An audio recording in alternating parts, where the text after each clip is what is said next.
साथियों आदाब। हमारे YouTube चैनल सत्य के साथ में आपका स्वागत है। जैसे कि हमारे साथ सभी देशवासी ये जान रहे हैं, 2024 में लोकसभा का आम चुनाव अभी जारी है, जिसका पहला चरण 2024 के अप्रैल माह के 19 तारीख को पहला चरण हुआ था और 25 मई को छठा चरण हुआ था। इसके पहले 3 चरण के बाद का और 5 चरण के बाद के चुनाव का विश्लेषण मैंने आपके समक्ष प्रस्तुत किया था।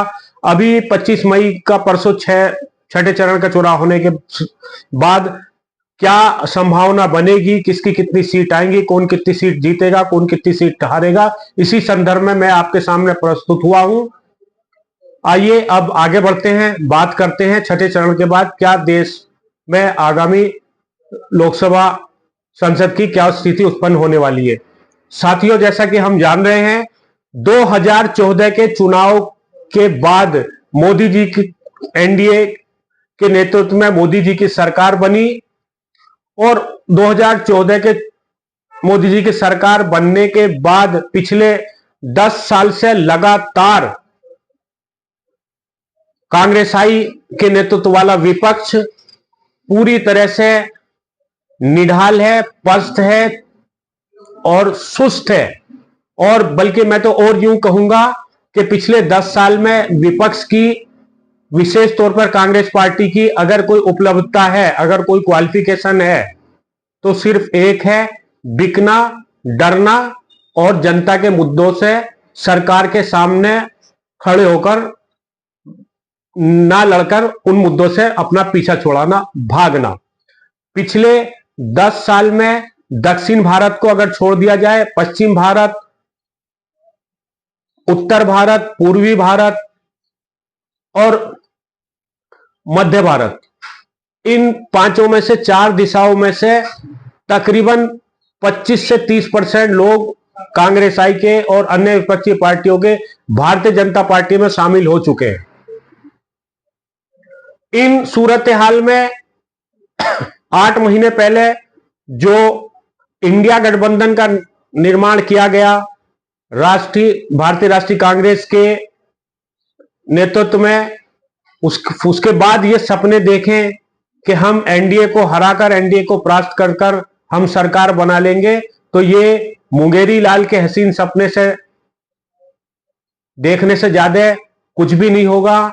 मैं तो इसकी मिसाल ऐसा दूंगा कि जैसे कोई व्यक्ति अपनी आंखों पर दिन में हाथ रख ले और खुली धूप में ये कहे कि रात हो गई है, मुझे अब कुछ नहीं दिख रहा है, अब थोड़ी देर में चांद निकलने वाला है। इसकी मिसाल ऐसी है। तो आइए हम बात करते हैं 6 चरण के चुनाव के बाद क्या स्थिति उत्पन्न होने वाली। यूं कहा जा रहा है कि पूरे भारत में इंडिया गठबंधन और एनडीए गठबंधन का सीधा मुकाबला है, तो ये बहुत ही बड़ा झूठ है। मैं आपको बता दूं, 6 प्रदेशों की 199 सीटों पर ट्रायंगल फाइट है। वो 6 प्रदेश उत्तर प्रदेश, पश्चिम बंगाल, उड़ीसा, आंध्र प्रदेश, तेलंगाना, पंजाब, इन 6 प्रदेशों में ट्रायंगल फाइट है। 199 सीटों पर त्रिकोणीय मुकाबला है और 344 सीटों पर सीधा इंडिया और एनडीए का मुकाबला है।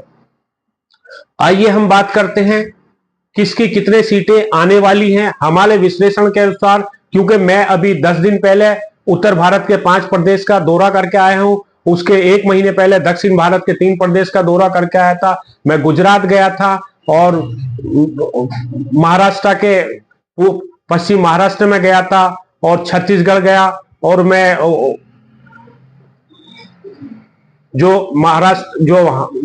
महाराष्ट्र के विदर्भ के से लगा हुआ जो मध्य प्रदेश है, छिंदवाड़ा, सिवनी, छपारा, बालाघाट, यहां का भी मैंने दौरा किया। सारा दौरा करने के बाद, सारा विश्लेषण करने के बाद, मैं तो प्रोफेशनली पत्रकार हूं नहीं, मैंने कोई मास कम्युनिकेशन में कोई कोर्स नहीं किया, मैं प्रोफेशनली जर्नलिस्ट नहीं हूं, मेरे पास कोई सर्टिफिकेट नहीं है, लेकिन धरातल पर किया गया काम, राजनीति में रुचि और सामाजिक क्षेत्रों, 25-30 साल से जो सामाजिक क्षेत्रों के साथ जुड़कर काम कर रहा हूं, ये सब इन सारे अनुभव के साथ मैं कुछ अपने पत्रकार के तौर पर आप अपने विचार देश की जनता के समक्ष को प्रस्तुत कर देता हूं। इसी विषय को आगे बढ़ाते मैं आपको बता दूं, हमने अपने विश्लेषण में 4 भागों में भारत को बांटा है। 543 सीटों पर हो रहे चुनाव को हमने 5 हिस्सों में बांटा है। सबसे पहले चर्चा करते हैं उत्तर भारत की। उत्तर भारत के 195 लोकसभा क्षेत्र में एनडीए को सीट आ रही है 123 और इंडिया गठबंधन को आ रही है 62 सीट। पूर्वी भारत की 113 सीटों में एनडीए को आ रही है 60 सीटें और इंडिया गठबंधन को आ रही है 53 सीटें। और पश्चिम भारत की 102 सीटों में एनडीए गठबंधन को आ रही है 62 सीटें और इंडिया गठबंधन को आ रही है 40 सीटें। दक्षिण भारत की 123 सीटों में दक्षिण भारत की 133 सीटों में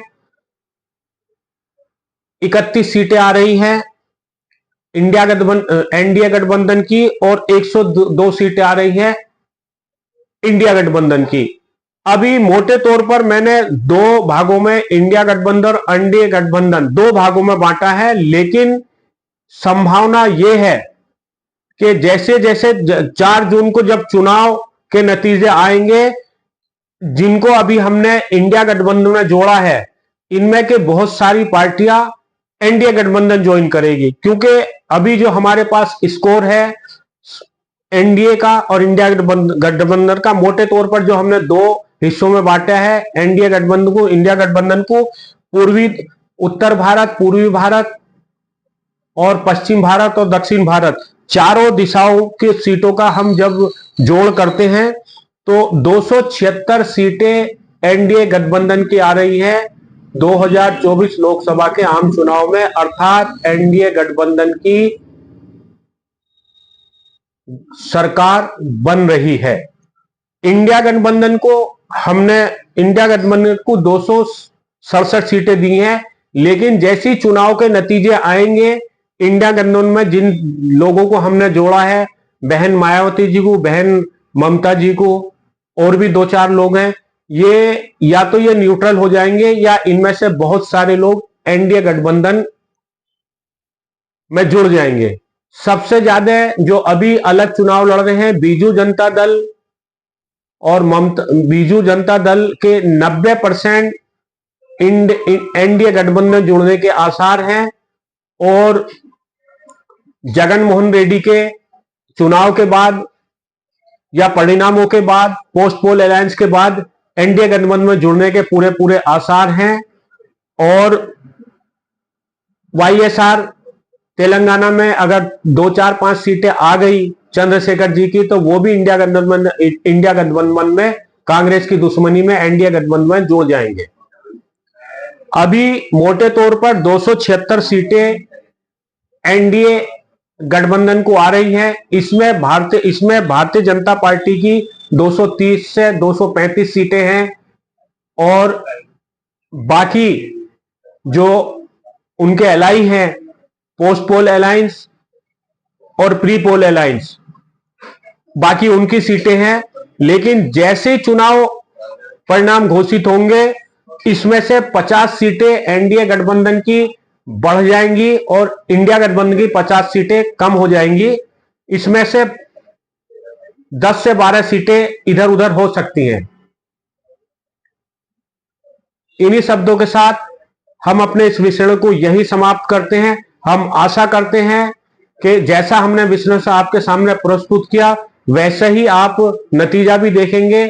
और जैसा कि आप जानते हैं, 1 जून को 7वें चरण का चुनाव होने के बाद शाम को 6 बजे एग्जिट पोल आएगा। हम भी आपके सामने सबसे पहले शाम को 6 बजे एग्जिट पोल लेकर प्रस्तुत होंगे, क्योंकि हमारे एग्जिट पोल में वो लोग नहीं होंगे जो कहीं जाते नहीं, कुछ करते नहीं, वही स्टूडियो में बैठ के बात करते हैं, और वो 2-3 घंटे चलेगा। हमारा जो एग्जिट पोल होगा वो सिर्फ 20 मिनट का होगा। इन्हीं शब्दों के साथ मैं अपनी बात को अंतिम विराम दे दूं। धन्यवाद। जय हिंद साथियों।